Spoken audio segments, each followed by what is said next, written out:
जब कावड़ यात्रा जाएगी, मेला होगा, दो पैसे की आमदनी होगी, उस गरीब आदमी के ऊपर सांप्रदायिकता का लेबल लगाकर एक गरीब आदमी के पेट पर लात मारना, ये अच्छी बात नहीं है। सवाल ये है कि मुसलमान हिंदुस्तान में जो भी है वो बाय चॉइस है, किसी के रहमो करम पर नहीं है। इस धार्मिक यात्रा जो आस्था से मुताल्लिक है, इसका खिलवाड़ सियासत में नहीं करना चाहिए। और ये पुलिस की जो एडवाइजरी है वो इसलिए एडवाइजरी है कि हिंदू मुस्लिम टकराव ना हो। कहीं पर छोटा छोटा भी अगर विवाद होता है तो उसको कंट्रोल किया जा सके, उसको निपटाया जा सके।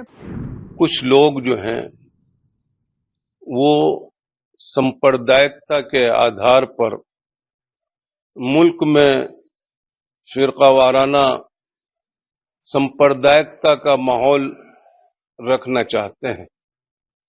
अब जो है इस तरह के लोग मुजफ्फरनगर में लोकसभा इलेक्शन में नाकाम होने के बाद अब किसी स्वामी जी ने जो योग सहायता केंद्र है जिनका मकसद जो है वो जिला मुजफ्फरनगर के अंदर फिरका परस्ती फैलाना है, सांप्रदायिकता फैलाना है।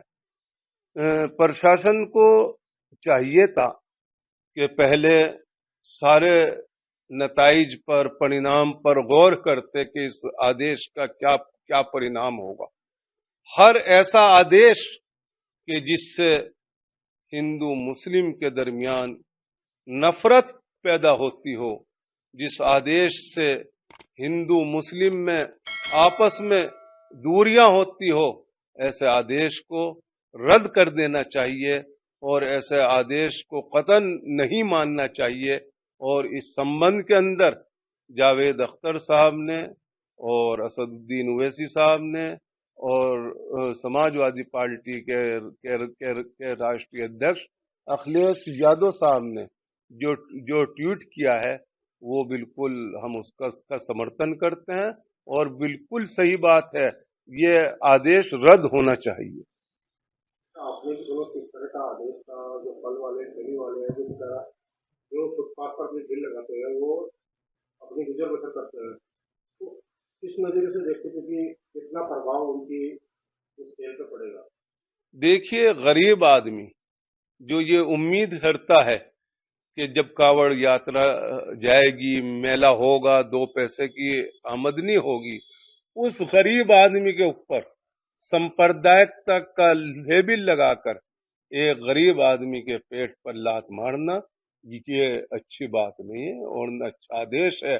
शासन इतना आदेश कर सकता है कि आप रेट लिस्ट लगाइए, आप अच्छा सामान दीजिए, लेकिन ये आदेश कि आप अपना नाम लिखिए, आप हिंदू हैं या मुसलमान हैं, ये तुगलकी फरमान है और ये आदेश रद्द होना चाहिए। जहां तक आईडीज की बात है, पहचान की बात है, सरकार मांग सकती है, इसमें कोई दो राय नहीं है। लेकिन इस तरह के बयान आए दिन आते हैं।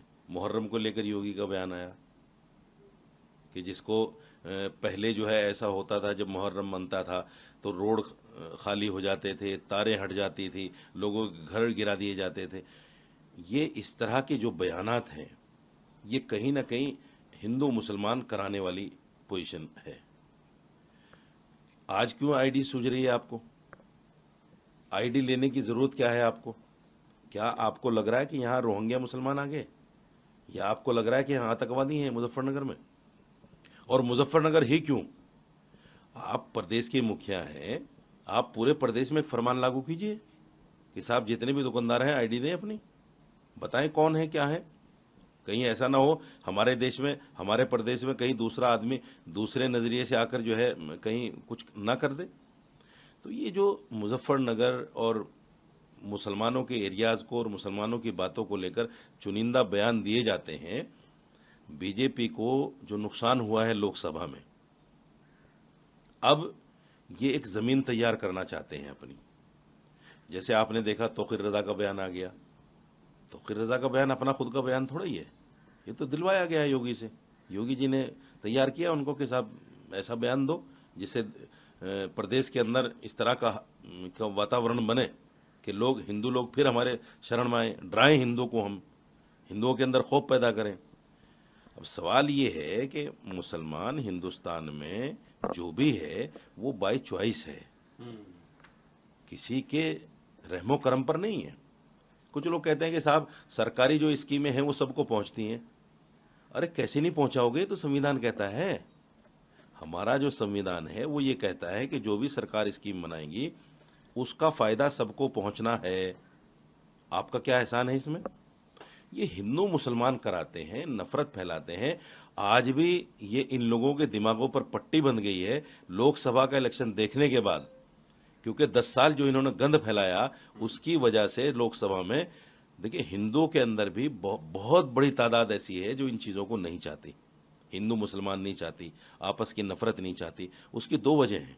हम साथ रह रहे हैं, साथ कारोबार कर रहे हैं, हमारा उठना बैठना साथ है, हमारा खाना पीना साथ है, रहना मिलना जुलना साथ में है। हम और वो हिंदू, इन सियासी लोगों को छोड़कर, वो नहीं चाहते कि आपस में झगड़ा हो। इसलिए लोकसभा में लोगों ने तंग आकर इनको जमीन दिखाई है, अभी जमीन दिखाई है। अगर इन्होंने अपनी हरकतों से को नहीं छोड़ा तो लोग इनको जमीन चटाएंगे, ये वक्त आ जाएगा।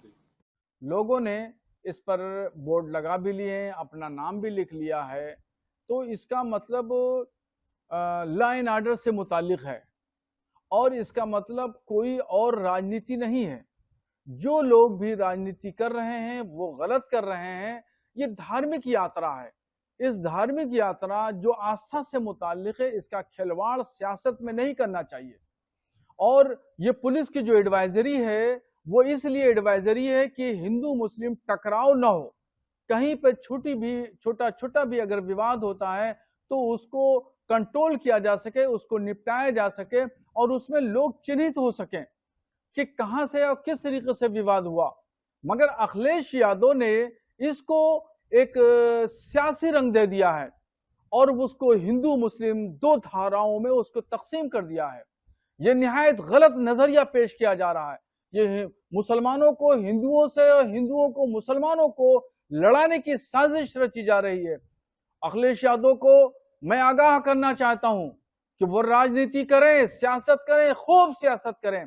इलेक्शन अभी 3 साल बाद आएंगे, फिर वो खूब राजनीति करें, मगर धार्मिक मामलात को लेकर के वो हिंदू मुसलमानों के दोनों के दरमियान टकराव पैदा न करें। अभी मुहर्रम के जुलूस गुजरे हैं, बहुत शानदार तरीके से अमन और शांति के साथ मुहर्रम के जुलूस निकले। पुलिस की अच्छी व्यवस्था थी, उन व्यवस्थाओं की वजह से कहीं कोई टकराव की नौबत नहीं आई। ऐसे ही मुजफ्फरनगर पुलिस ने ये व्यवस्था की है और एडवाइजरी जारी की है कि अमन और शांति के साथ